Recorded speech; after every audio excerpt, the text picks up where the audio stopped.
إن الحمد لله نحمده ونستعينه ونستغفره ونعوذ بالله من شرور أنفسنا ومن سيئات أعمالنا من يهده الله فلا مضل له ومن يضلل فلا هادي له وأشهد أن لا إله إلا الله وحده لا شريك له وأشهد أن محمدا عبده ورسوله يا أيها الذين آمنوا اتقوا الله حق تقاته ولا تموتن إلا وأنتم مسلمون يا أيها الناس اتقوا ربكم الذي خلقكم من نفس واحدة وخلق منها زوجها وبث منهما رجالا كثيرا ونساء واتقوا الله الذي تساءلون به والأرحام إن الله كان عليكم رقيبا يا أيها الذين آمنوا اتقوا الله وقولوا قولا سديدا يصلح لكم أعمالكم ويغفر لكم ذنوبكم ومن يطع الله ورسوله فقد فاز فوزا عظيما أما بعد فإن خير الحديث كتاب الله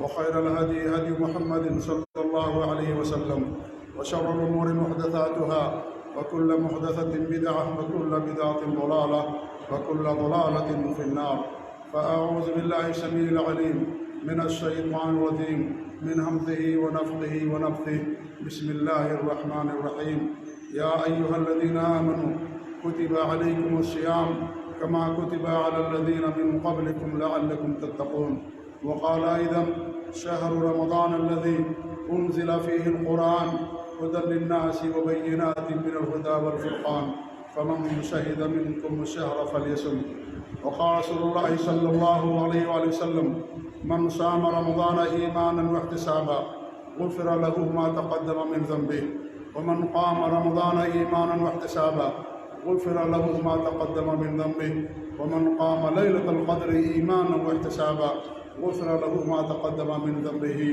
رواه الإمام بخاری مسلم فی صحیحہما۔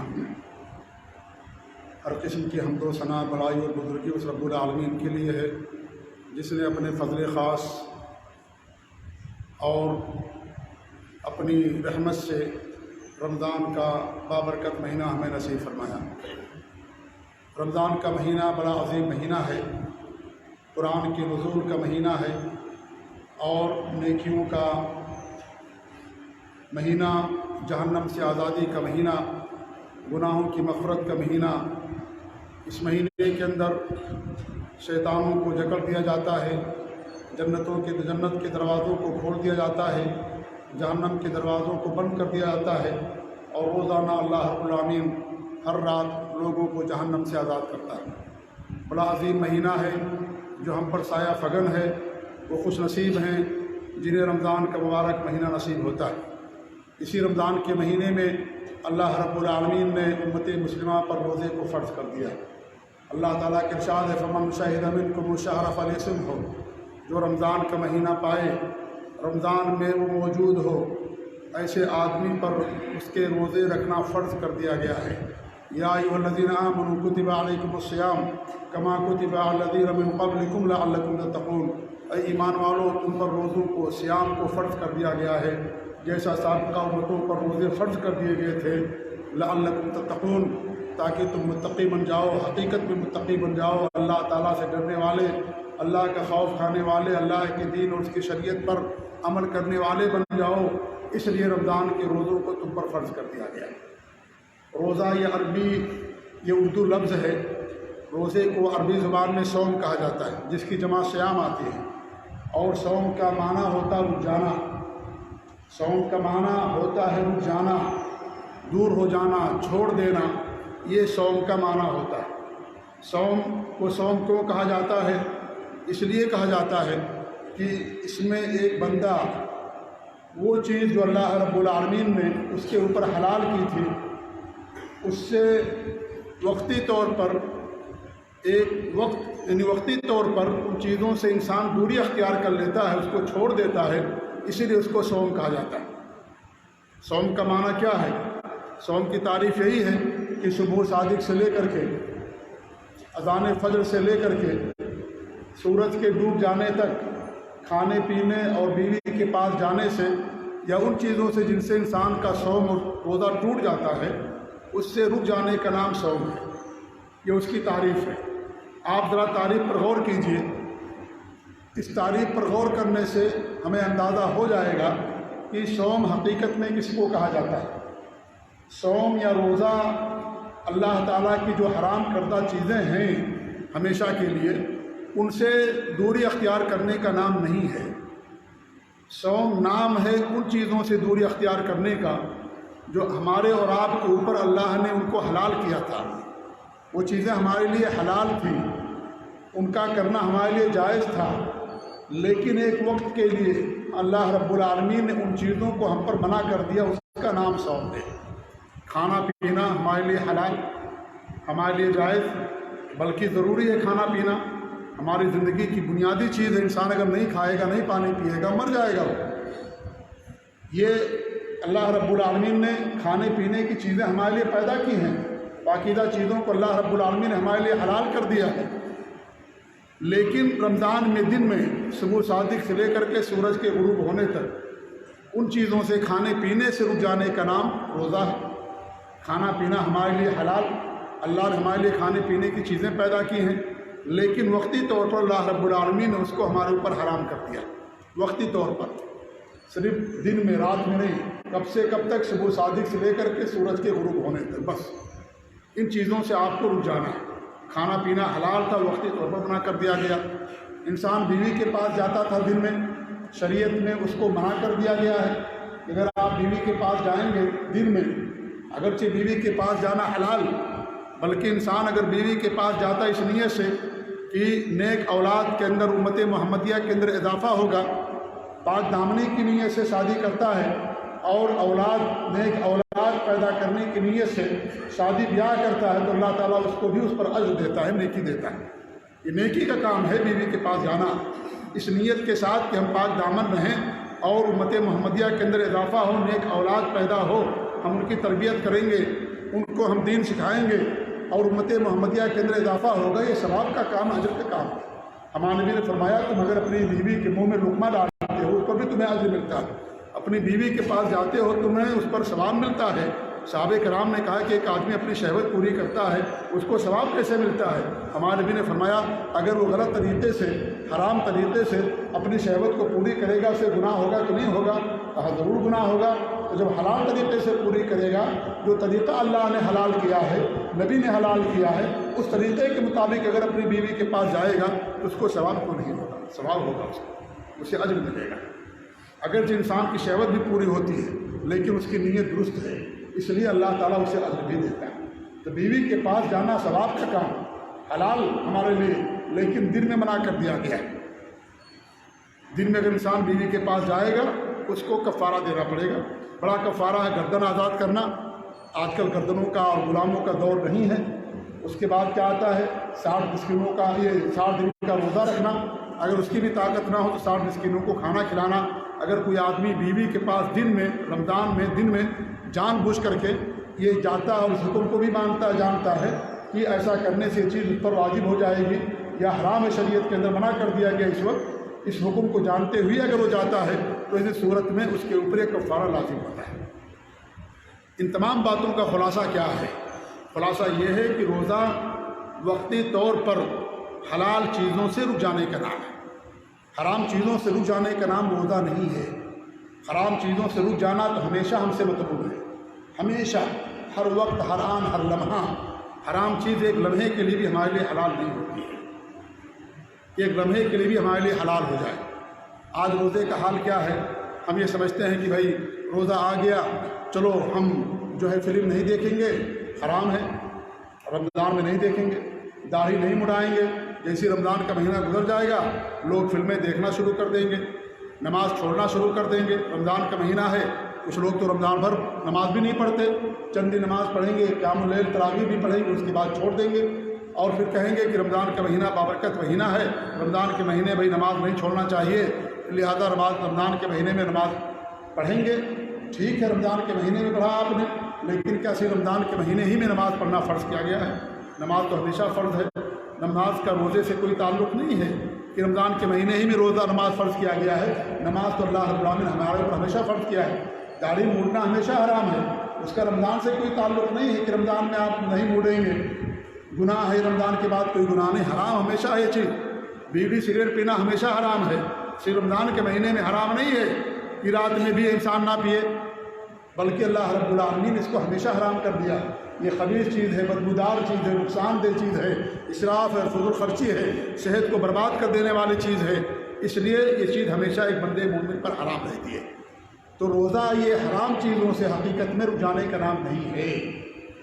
حقیقی جو چیز ہے روزہ وہ یہ ہے کہ انسان حرام چیزوں سے ہمیشہ دوری اختیار کرے۔ اصل روزہ اور حقیقی روزہ یہی ہے کہ انسان ہمیشہ حرام چیزوں سے دوری اختیار کرے، صرف رمضان کے مہینے میں نہیں کہ رمضان کا مہینہ آ گیا ہے ہم رمضان کے مہینے میں کام نہیں کریں گے، رمضان کا مہینہ گزر جانے دو اس کے بعد سب کریں گے۔ اسی لیے ہمارے نبی نے کیا فرمایا، من لم يدع قول الزور والعمل به فليس لله حاجة في أن يدع طعامه وشرابه۔ جو آدمی روزہ رکھتے ہوئے جھوٹ بات کو نہ چھوڑے، جھوٹ پر عمل کو نہ چھوڑے، اللہ رب العالمین کوئی ضرورت نہیں کہ کھانے پینے کو چھوڑ دے۔ کھانا پینا جو ہم سے چھڑوایا گیا ہماری تربیت کے لیے، ہماری صلاح کے لیے، یہ سوچ اور فکر اور غور و فکر کرنے کے لیے کہ ذرا غور کرو کہ کھانا پینا حلال تھا، ہم نے حرام کر دیا، تو جو چیز ہم نے ہمیشہ حرام کر رکھی ہے اس سے تم کتنا دوری اختیار کرتے ہو، کتنا اس سے تم بچتے ہو۔ جو ہمیشہ ہم نے حرام کر دیا، یہ وقتی طور پر حرام کیا آپ بچ گئے، لیکن جو ہمیشہ کے لیے حرام کر دیا، جھوٹ بولنا ہمیشہ حرام ہے، غیبت کرنا، چغل خوری کرنا، ظلم کرنا، کسی کا مال کھانا، اور اس طریقے سے بہت سارے گناہ ہیں جو انسان کرتا ہے، وہ چیز اللہ ان گناہوں کو اللہ نے ہمیشہ کے لیے حرام کر دیا ہے، اس سے آپ کتنا دور رہتے ہو۔ کھانے پینے سے آپ نے دور رہا، الحمدللہ اچھی بات ہے، لیکن اسی رب نے جس نے آپ کو کھانے پینے سے دور رہنے کا حکم دیا ہے، چند وقتوں کے لیے یا چند منٹ میں گھنٹوں کے لیے، اسی رب العالمین نے تو آپ کو گناہوں سے ہمیشہ دور رہنے کا حکم دیا ہے، اس سے آپ دوری کیوں نہیں اختیار کرتے ہو؟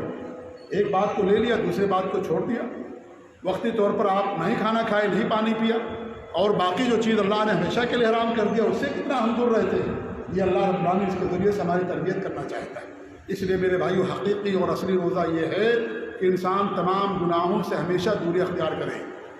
یہ روزہ جو حقیقی روزہ، جو اصلی روزہ ہم پر ہمیشہ فرض ہے، یہ کھانے پینے سے دور رہنے والا روزہ صرف رمضان کے مہینے میں فرض ہوتا ہے۔ باقی ایک روزہ جو حرام چیزوں سے ہمیں دوری اختیار کرنا ہمیشہ کے لیے اللہ رب العالمین نے فرض کر دیا ہے، آپ کو ہم کو اس سے ہمیشہ اس کا روزہ رکھنا ہے۔ جو حقیقی روزہ ہے، یہ حقیقی روزہ ہوگا تب یہ ظاہری روزہ اللہ رب العالمین قبول فرمائے گا اور اجر میں اضافہ ہوگا۔ اگر آپ کھانے پینے سے دور رہتے ہیں لیکن آپ غیبت بھی کرتے، چغل خوری بھی کرتے، ہمارے بھی حدیث سے کتنے سے روزے دار ہیں جنہیں بھوک اور پیاس کے سوا کچھ حاصل نہیں ہوتا، روزہ رکھتے ہوئے غیبت بھی کرتے، چغل خوری بھی کرتے، جو کہ ہمیشہ کے لیے حرام، ہمیشہ کے لیے منع ہے۔ اس لیے جو حقیقی روزہ، اس روزہ کو رکھنے کی ضرورت ہے۔ ہر خطبے کے اندر اس آیت کریمہ کی تلاوت کی جاتی ہے، الذین آمنوا اتقوا اللہ حق تقاتہ، جو حقیقی تقویٰ اس کو اختیار کیجیے، اس کا اللہ رب العالمین نے حکم دیا ہے۔ جو حقیقی روزہ اس کو اختیار کیجیے، حقیقی روزہ رکھیے، صرف ظاہری روزہ رکھنے پر اکتفا مت کیجیے۔ یہ تو روزہ رکھنا فرض ہے، یہ اسلام کا چوتھا رکن ہے، لیکن حقیقی جو روزہ ہے وہ اسلام کی پہلی بنیاد ہے۔ ہمیشہ اس سے دوری اختیار کرنا ہمارے لیے ضروری ہے، وہ کہ انسان ہمیشہ حقیقت میں اللہ رب العالمین کے لیے روزہ رکھے۔ جو اللہ نے حرام کر دیا ہے، جو اللہ نے منع کر دیا، ان سے انسان ہمیشہ دوری اختیار کرے۔ اللہ نے کیا حرام کیا ہے میرے بھائیو، سن لیجیے میری اس بات کو۔ انسان روزہ رکھتا ہے، دن میں نہیں کھاتا ہے، دن میں پانی نہیں پیتا، کیوں نہیں کھانا کھاتا، کیوں نہیں پانی پیتا، اس آدمی کا روزہ ٹوٹ جائے گا، اور حقیقت میں روزہ ٹوٹ جائے گا، بلا شبہ روزہ ٹوٹ جائے گا انسان کا۔ لیکن میرے بھائیو، ایک اور چیز ہے جس سے انسان کا نہ صرف روزہ ٹوٹتا ہے بلکہ انسان اسلام کے دائرے سے نکل جاتا ہے، انسان کے تمام اعمال کو باطل کر دیتا ہے، اس کی تمام باتوں کو خراب کر دیتا ہے، فاسد کر دیتا ہے۔ اس سے انسان اگر دوری نہ اختیار کرے، کھانے پینے سے دوری اختیار کر لینے سے کوئی فائدہ نہیں ہوگا۔ بات نہیں سمجھ میں آئی؟ بات میں یہ کہہ رہا ہوں کہ روزہ دن میں کھانا پینا روزہ توڑ دینے والی چیز ہے، لیکن ایک چیز ایسی ہے جو آپ کے سارے دین کو باطل کر دے گی، آپ کے سارے اعمال کو باطل کر دے گی، اور وہ ہے اللہ رب العالمین کے ساتھ شرک کرنا۔ یاد رکھیں اس بات کو۔ میں ہمیشہ اس بات پر زور کیوں دیتا ہوں؟ کیونکہ اللہ نے اس پر زور دیا ہے، اللہ رب العالمین نے، اس کے نبی نے اس پر زور دیا ہے، اور ہمیشہ شرک سے دور رہنے کی تلقین کی ہے، وصیت کی ہے کیونکہ شرک کرتے ہوئے آپ کا کوئی عمل اللہ تعالیٰ قبول نہیں کرے گا، نہ آپ کا روزہ قبول ہوگا، نہ آپ کی نماز قبول ہوگی، نہ آپ کا حج قبول ہوگا، نہ آپ کی صدقات و خیرات قبول ہوگی، نہ آپ کا عمرہ قبول ہوگا، نہ آپ کا مدرسہ بنانا، مسجد کی تعمیر کرنا، نہ آپ کا خطبے دینا، نہ آپ کا خطبہ سننا، نہ قرآن یاد کرنا، نہ قرآن کی تلاوت کرنا، نہ ماں باپ کی خدمت کرنا، بندوں کے حقوق ادا کرنا، ساری نیکیاں آپ کر لیجئے۔ اگر ایک نیکی آپ کے پاس نہیں، یاد رکھیے وہ ساری نیکیاں آپ کی برباد ہو جائیں گی، ان تمام نیکیوں کا کوئی وزن اللہ تعالیٰ کی نظر میں نہیں ہوگا، مکھی کے پر کے برابر ان کی حیثیت نہیں ہوگی۔ اگر انسان سب کچھ کرتا لیکن اللہ کی توحید خالص پر قائم نہیں ہے، صرف اللہ تعالیٰ کی بات نہیں کرتا ہے، ساتھ ہی ساتھ اللہ کی بات کے ساتھ دوسروں کی بھی بات کرتا ہے، اللہ تعالیٰ کے ساتھ شرک کرتا، یاد رکھیے آپ کی ساری نیکیاں برباد ہو جائیں گی۔ دن بھر روزہ رکھنا، دن بھر نماز پڑھنا یا قیام اللیل کرنا، قرآن کی تلاوت کرنا، سارے نیک اعمال کرنا سب رائے گا اور برباد ہو جائے گا، اور یہ چیز اس وقت آپ کو سمجھ آئے گی جب اللہ تعالیٰ کی روبرو آپ حاضر ہوں گے۔ اگرچہ آپ کو لگتا ہو کہ مولانا صاحب ہمیشہ اسی پر تقریر کرتے، ہمیشہ اسی پر درس دیتے، میرے بھائیوں ضرورت ہے اس بات کی۔ آج ہمارے معاشرے پر نظر ڈال کر کے دیکھیے، ہمارے معاشرے کے اندر کتنا شرک ہوتا ہے، روزہ رکھ کر کے لوگ شرک کرتے ہیں، ان کی زندگی شرک میں گزرتی ہے، قرآن کے حافظ ہیں، مفسر ہیں، محدث ہیں، قرآن کی تفسیر لکھتے ہیں، بخاری کے حافظ ہیں، صحیح مسلم کے حافظ ہیں، سب کچھ کرتے ہیں میرے بھائیوں، سب قرآن کی ساری آیتیں یاد ہیں، لیکن اللہ رب العالمین کے ساتھ شرک کرتے ہیں، قبروں پر جا کر کے، مزاروں پر جا کر کے اپنی پیشانیوں کو ٹیکتے ہیں، اور اس طریقے سے غیر اللہ سے کا وسیلہ لیتے ہیں، غیر اللہ کے ذریعے سے مانگتے ہیں اور غیر اللہ کو پکارتے ہیں۔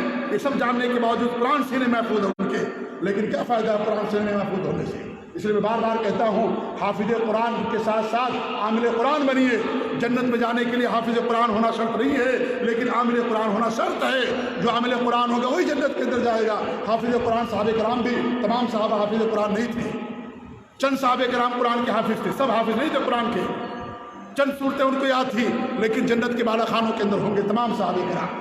لہذا قرآن کا عامل بنیے، قرآن پر عمل کرنے والا بنیے، حدیث پر عمل کرنے والا بنیے۔ حدیثیں یاد کر لینا، قرآن کو یاد کر لینا، یہ جنت میں جانے کا ذریعہ اور سبب نہیں ہوگا اگر آپ نے قرآن کی تعلیمات کے مطابق، نبی اور حدیث کی تعلیمات کے مطابق آپ نے زندگی نہیں گزاری۔ قرآن سفارش کرے گا قیامت کے دن، سنتے ہیں ہم اس بات کو۔ روزہ سفارش کرے گا، اس کو بھی ہم سنتے ہیں۔ روزے داروں کے لیے جنت میں ایک دروازہ بنا دیا گیا جس کا نام ریان ہے۔ روزانہ اللہ تعالیٰ لوگوں کو جہنم سے آزاد کرتا ہے۔ یہ کن کے لیے ہے؟ وہ ان لوگوں کے لیے جو شرک سے دوری اختیار کرتے ہیں۔ ہر روزے دار کے لیے نہیں ہے یہ۔ ہر روزہ دار جنت کے دروازے سے باب الریان سے نہیں بلایا جائے گا۔ ہر روزے دار کے لیے قرآن سفارش نہیں کرے گا، نہ روزہ سفارش کرے گا، بلکہ قرآن کے خلاف حجت بن کر کے آئے گا، ان کے خلاف دلیل بن کر کے آئے گا کہ تو قرآن بھی پڑھتا تھا، روزہ بھی رکھتا تھا، لیکن شرک سے دور نہیں اختیار کرتا تھا، لہذا تیرے لیے روزہ کچھ کام نہیں آئے گا۔ یہ کن کے لیے ہے؟ ہم فضیلتیں سن لیتے، خوش ہو جاتے ہیں۔ روزہ رکھنے والوں کے لیے جنت کا دروازہ، روزے کا حساب اجر بے حساب، روزہ جیسا کوئی عمل نہیں۔ نبی سے ایک صحابی نے سوال کیا، ایسا عمل بتائیے جو ہمیں جنت میں داخل کر دے، جہنم سے دور کر دے، یا ہمیں نیکی اور عظیم بھلائی اور نیکی کا حکم دیجیے، بتائیے ہمیں کیا ہے۔ ہمارے بھی بڑھایا کہ تم روزہ رکھو، کیونکہ روزہ جیسی کوئی چیز نہیں۔ حقیقت میں صحیح ہے بات یہ ہے۔ ہم کہتے ہیں کہ روزے کا اجر بے حساب ہے، ہم کہتے ہیں کہ روزے داروں کے لیے جنت کے اندر دروازہ بنایا گیا جس کا نام باب الریان ہے۔ روزہ قیامت کے دن سفارش کرے گا، نبی کی حدیثیں ہیں، قرآن سفارش کرے گا، لیکن کن کے لیے کرے گا؟ اس پر ہم غور کیوں نہیں کرتے؟ کب غور کریں گے؟ مرنے کے بعد۔ مرنے کے بعد غور کرنے سے کیا فائدہ ہوگا؟ آج دنیا دارالعمل ہے، مرنے کے بعد کچھ کام نہیں آئے گا، وہاں موقع نہیں ملے گا کام کرنے کا، عمل کرنے کا۔ لہذا یہ ساری چیزیں کن کے لیے؟ اس پر غور کرنے کی ضرورت ہے، حقیقی سوم رکھنے کی ضرورت ہے۔ یہ ان لوگوں کے لیے ہے جو شرک سے دوری اختیار کریں گے۔ اگر شرک سے دوری اختیار نہیں کرتے، دنیا کا کوئی بھی کام کر لیجئے، میرے بھائیوں کوئی فائدہ نہیں ہوگا اللہ تعالیٰ کی نظر۔ اللہ رب العالمین نے ہمیں اسی بات کا حکم دیا، اعبدوا اللہ ولا تشرکوا بہ شیئا، خالص اللہ کی بات کرو، اللہ تعالیٰ کے ساتھ کچھ بھی شرک نہ کرو۔ ذرا برابر بھی شرک کرو گے تمہارے سارے اعمال برباد ہو جائیں گے۔ حدیث قدسی ہے، ترمذی کی حدیث ہے، ہمارے نبی صلی اللہ علیہ وسلم فرماتے ہیں قیامت کے دن بندہ، اللہ فرماتا ہے حدیث قدسی کے اندر، اے ابن آدم، انسان، اگر تو قیامت کے دن میرے پاس زمین بھر گناہ لے کر کے آئے گا، زمین بھر تو نے گناہ کیا، لیکن ثم لقیتنی لا تشرک بی شیئا، لیکن جب تو نے مجھ سے ملاقات کی تو تو نے میرے ساتھ کچھ بھی شرک نہیں کیا تھا، لأتیتها بقرابها مغفرۃ، میں اتنی ہی وسعت بھر تیرے پاس قربت لے کر کے مغفرت لے کر کے آؤں گا. یعنی اللہ رب العالمین تمام گناہوں کو تمہارے معاف کر دے گا، تمام گناہوں کو معاف کر دے گا. زمین بھر گناہ کیے ہوگے تو بھی اللہ معاف کر دے گا. ایک ایسی نیکی ہے تمہارے پاس جو تمام نیکیوں کی سردار ہے، تمام نیکیوں میں سب سے بڑی نیکی ہے، سب سے بڑا معروف ہے، سب سے بڑا خیر ہے، سب سے بڑی عبادت ہے، سب سے بڑا نیک عمل ہے، اور وہ ہے اللہ رب العالمین کی خالص عبادت کرنا، اللہ تعالیٰ کے ساتھ شرک نہ کرنا. اگر تم نے شرک نہیں کیا تمہارے تمام گناہوں کو میں معاف کر دوں گا. لیکن اگر تمہارے پاس تمام نیکیاں ہیں دنیا کی اور تم نے اللہ تعالیٰ کے ساتھ شرک کیا، اللہ رب العالمین نے ایسے لوگوں پر جنت کو حرام کر دیا ہے. ایسے لوگوں کا ٹھکانہ جہنم ہوگا. کبھی بھی جنت کے اندر ایسے لوگ نہیں جائیں گے جن کے پاس تمام نیکیاں ہیں لیکن ایک نیکی نہیں ہے، وہ خالص اللہ کی بات کرنا اور شرک سے دوری ان کے پاس نہیں ہے. تمام نیکیاں رائیگاں برباد ہو جائیں گے، ان کا کوئی فائدہ نہیں ہوگا. بندے کے لیے کوئی فائدہ اس کا نہیں ہوگا. اللہ کے رسول کی حدیث ہے جس کی موت آئے اس حال میں کہ اس نے اللہ تعالیٰ کے ساتھ شرک نہ کیا ہو، اللہ تعالیٰ اسے ضرور جنت کے اندر داخل کرے گا. ایک دن ضرور جنت میں جائے گا. سارے گناہ کیا لیکن ایک نیکی اس کے پاس ہے. اور اگر کسی انسان نے شرک کیا اور شرک کی حالت میں اس کی وفات ہوئی، حرم اللہ علیہ الجنہ، اللہ رب العالمین اس آدمی پر جنت کو حرام کر دیا ہے. اس آدمی کا ٹھکانہ جہنم ہوگا. اس حقیقت کو جاننے کی ضرورت ہے میرے بھائیوں. یہ حقیقت آج ہمارے ملک کے لوگوں سے پوشیدہ ہے، لوگوں کی نظروں سے اوجھل ہے. فضیلتیں آپ کے سامنے بیان کریں گے، مناقب بیان کریں گے، یہ فضل ہے، اتنا ثواب ہے، اتنا اجر ہے، ساری چیزیں بیان کریں گے، لیکن یہ نہیں بیان کریں گے کن اجر والوں کے، کن لوگوں کے لیے یہ اجر ہے، کن کو اللہ تعالیٰ یہ اجر دے گا. کیا ہر آدمی کو دے گا؟ نہیں، ایسا نہیں ہے میرے بھائیوں. اس کی شرطیں ہوتی ہیں. ہر عبادت کی شرط ہوتی ہے. نماز کی شرط ہے وضو. اگر آپ کا وضو نہیں ہے آپ 50 رکعت پڑھیے، اس 50 رکعت کا کوئی فائدہ نہیں ہوگا. اگر آپ کا وضو نہیں ہے، اگر آپ کے ٹخنے میں پانی نہیں پہنچا، آپ نے وضو کیا لیکن کہیں پانی نہیں پہنچا جہاں پانی پہنچانا آپ کے لیے ضروری تھا، آپ کتنے اخلاص کے ساتھ نماز پڑھیے، حرم کے اندر جا کر کے نماز پڑھیے، خانہ کعبہ کے اندر جا کر کے نماز پڑھیے، آپ کو کسی نماز کا کوئی ثواب نہیں ملے گا. گویا کہ آپ نے نماز پڑھا ہی نہیں، نماز آپ کا باطل ہے. آپ نے وضو نہیں کیا. جو بنیاد ہے، جو شرط ہے، جب وہی نہیں پائی جاتی ہے تو اللہ تعالیٰ اس نماز کو قبول ہی نہیں کرے گا. یہ شرط ہے گناہوں کی مغفرت کے لیے، اعمال کی قبولیت کے لیے کہ انسان خالص اللہ کی بات کرے اور شرک سے دوری اختیار کرے. یہ حقیقی صوم ہے میرے بھائیوں، حقیقی صوم. جیسا اللہ نے فرمایا حقیقی تقوی اختیار کرو، زبانی تقوی نہ اختیار کرو. رمضان میں متقی نہ بن جاؤ صرف، بلکہ حقیقی تقوی، ہمیشہ اللہ سے ڈرنے والے، ہمیشہ اللہ کے احکام پر عمل کرنے والے، اللہ نے جن سے دور رکھنے کا حکم دیا رہنے کا، ان سے ہمیشہ دوری اختیار کرو. یہ نہیں کہ رمضانی مسلمان بن جاؤ، رمضان کا مہینہ آ گیا، مسلمان سارے بن گئے، مسجدیں آباد ہو گئی، اس کے بعد مسجدیں خالی ہو گئی، چند دن نماز پڑھا اس کے بعد مسجدیں خالی ہو گئی. یہ تقوی نہیں. حقیقی تقوی یہ ہے کہ انسان ہمیشہ اللہ کے بتائے ہوئے حکم کے مطابق عمل کرے.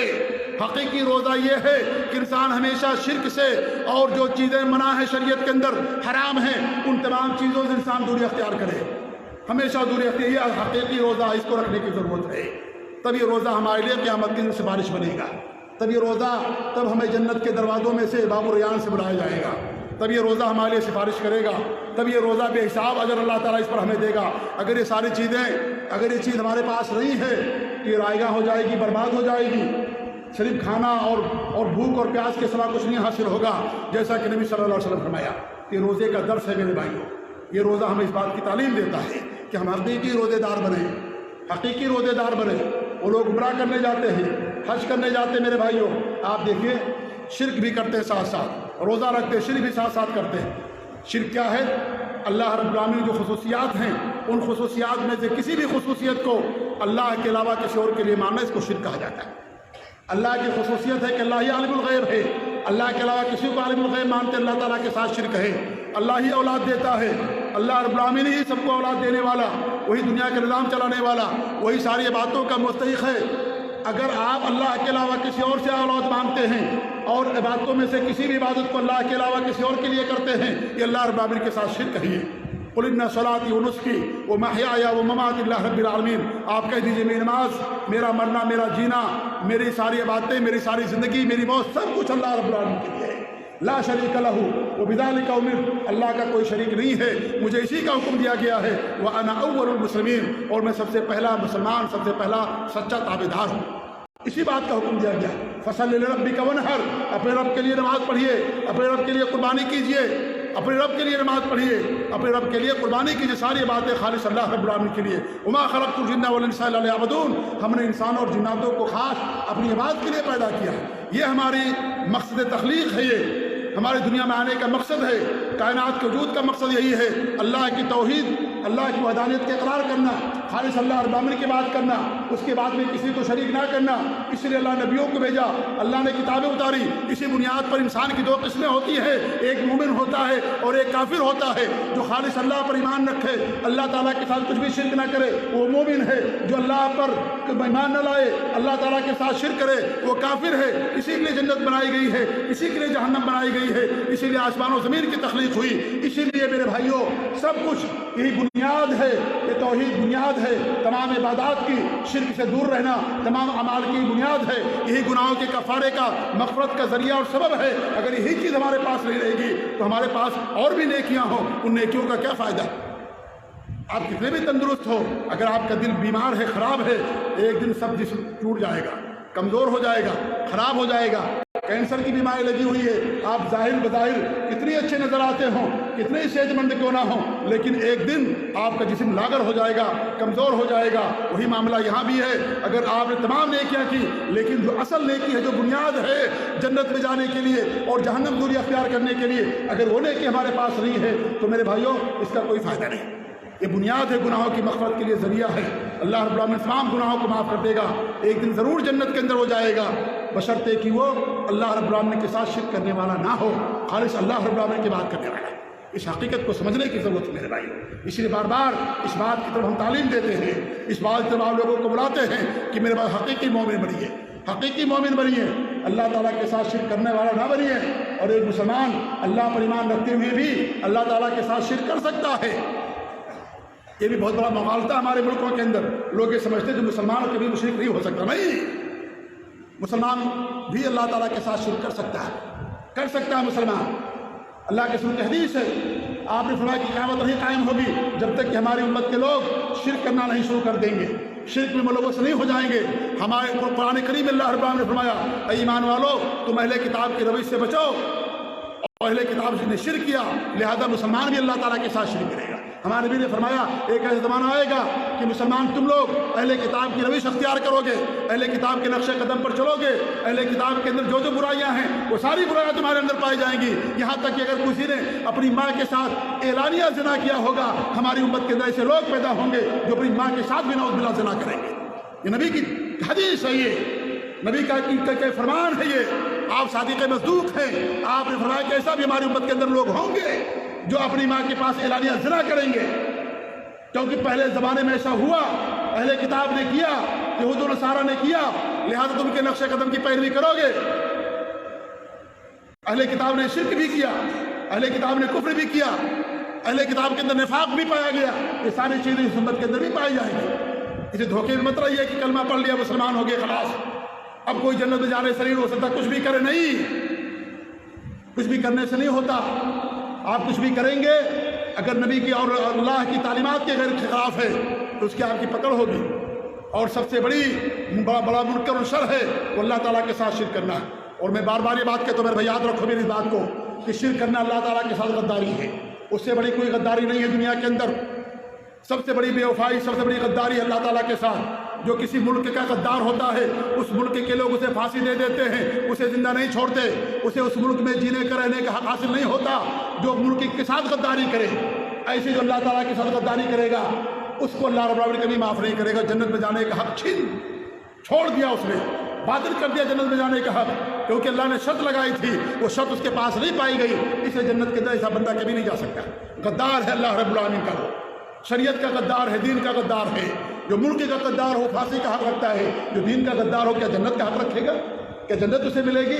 پھر کیا فرق ہوگا اہل ایمان کے اندر، اہل توحید اور شرک کے اندر کیا فرق ہوگا؟ جب سب جنت کے اندر چلے جائیں گے تو کیا فرق ہوگا؟ نہیں، جنت کے اندر وہی جائے گا جس نے کبھی شرک نہ کیا ہوگا، یا اگر شرک ہو گیا اس نے توبہ کیا اور گناہ اور توبہ سچی توبہ کر لی اور شرک کو چھوڑ دیا، وہی انسان جنت کے اندر جائے گا، ورنہ شرک کرنے والا کبھی جنت کے اندر نہیں جائے گا۔ تو اللہ تعالیٰ کی جو خصوصیات ہیں، ان خصوصیات میں سے کسی میں کو بھی آپ اللہ کے علاوہ کسی اور کے بارے میں اگر عقیدہ رکھتے ہیں یہ اللہ تعالیٰ کے ساتھ شرک ہے۔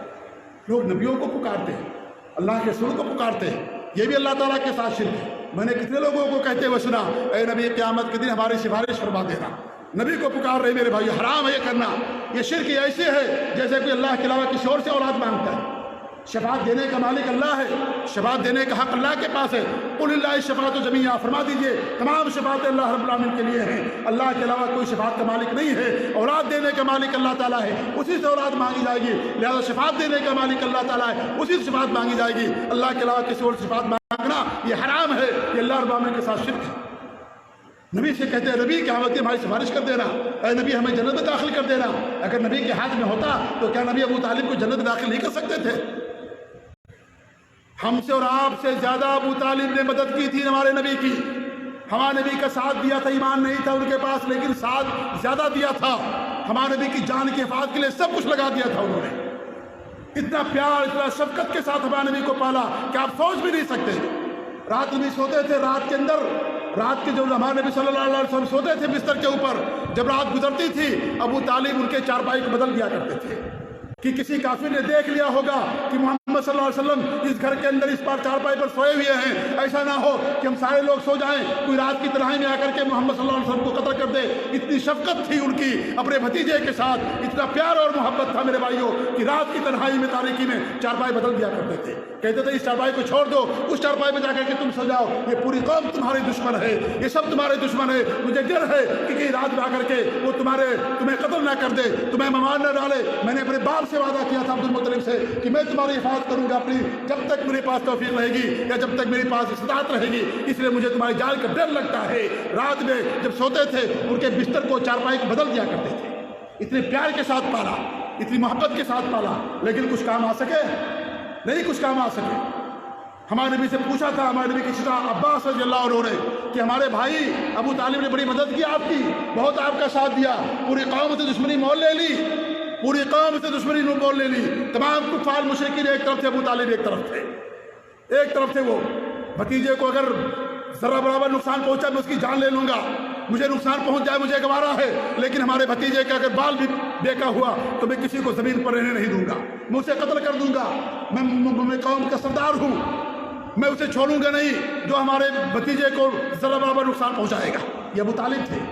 حضرت عباس نے پوچھا اتنی مدد کی انہوں نے، اتنی مدد کی، کیا کچھ کام آئیں گے؟ کہا ہاں اتنا صرف کام آؤں گا میں ان کے کہ وہ رہیں گے جہنم ہی کے اندر، لیکن جہنم کے اندر ان کو ہلکا عذاب دیا جائے گا، ایسا عذاب ہوگا کہ ان کی ایڑی کے اندر آگ کے انگارے ہوں گے، اس سے ان کا دماغ کھولے گا، یہ سب سے معمولی عذاب ہوگا، سب سے معمولی عذاب ابو طالب کو دیا جائے گا جہنم کے اندر، سب سے معمولی، لیکن وہ رہیں گے جہنم کے اندر، کیونکہ جہنم کے اندر بھی جو سزائیں ہیں اس کے مراتب ہیں، اس کے درکات ہیں، سب ایک درجے کے نہیں ہیں، کوئی بہت زیادہ کوئی کم ہے، لیکن سب جہنم کے اندر رہیں گے، ان کو بھی کچھ فائدہ نہیں ہوا۔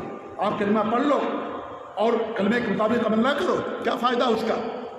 طوطے کے طریقے سے ہم کلمہ کرتے لا الہ الا اللہ اور اس کے مطابق ہمارا عمل لو، کیا فائدہ ہمارا؟ کوئی فائدہ نہیں ہے۔ چابی ہوتی، چابی کے اندر دندان بھی ہوتے ہیں، دندان کیا ہے؟ شرک سے دوری اختیار کرنا ہے، چابی ہو دندان نہ ہو دروازہ نہیں کھلے گا۔ آج کل چابی نہیں، آج کل بطاقات آتے ہیں، کارڈ آتے ہیں، اس کارڈ کے اندر بار کوڈ ہوتا ہے، کوئی بھی کارڈ جا کر کے کسی دروازے سے آپ نہیں کھول سکتے، بار کوڈ رہے گا وہی، تب جا کر کے آپ کھول پاؤ گے۔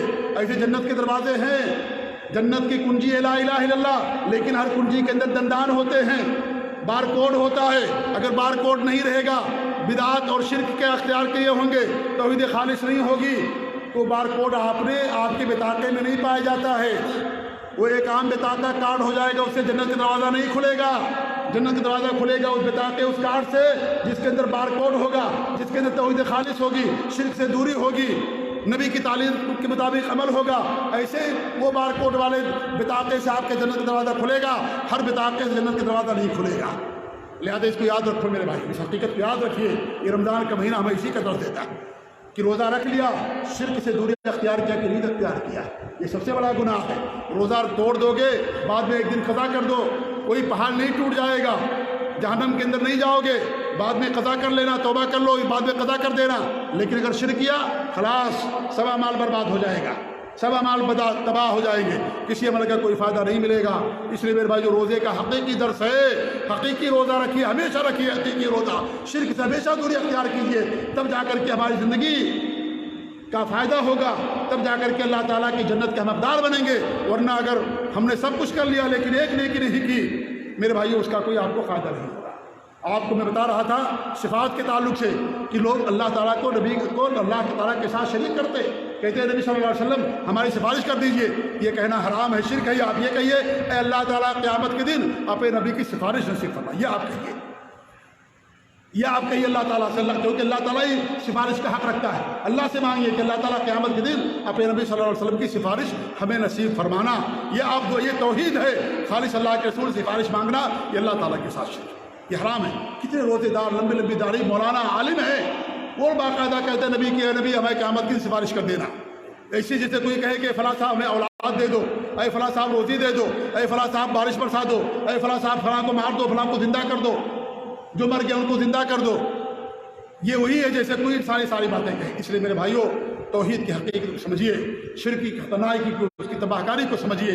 رمضان کا مہینہ میں اس بات کا درس دیتا ہے۔ اللہ تعالیٰ سے ہماری دعا ہے کہ اللہ رب العالمین ہم سب کو توحید خالص پر رکھے، اللہ ہم سب کو شرک سے محفوظ رکھے، نبی کی تعلیمات کی مطابق زندگی گزارنے کی توفیق دے۔ اللہ ہمارے روزوں کو خاص پیدا کرمائے، اللہ ہمارے روزوں کے گناہوں کی مغفرت کا ذریعہ بنائے، اللہ ہمارے روزوں کو قبول فرمائے، اخلاص کے ساتھ، ایمان کے ساتھ روزہ رکھنے کی توفیق عنایت فرمائے۔ آمین۔ بارک اللہ لی ولکم فی القرآن العظیم ونفعني وإياكم بالآيات والذکر الحکیم، انہ تعالی جواد کریم ملک بر رؤوف رحیم۔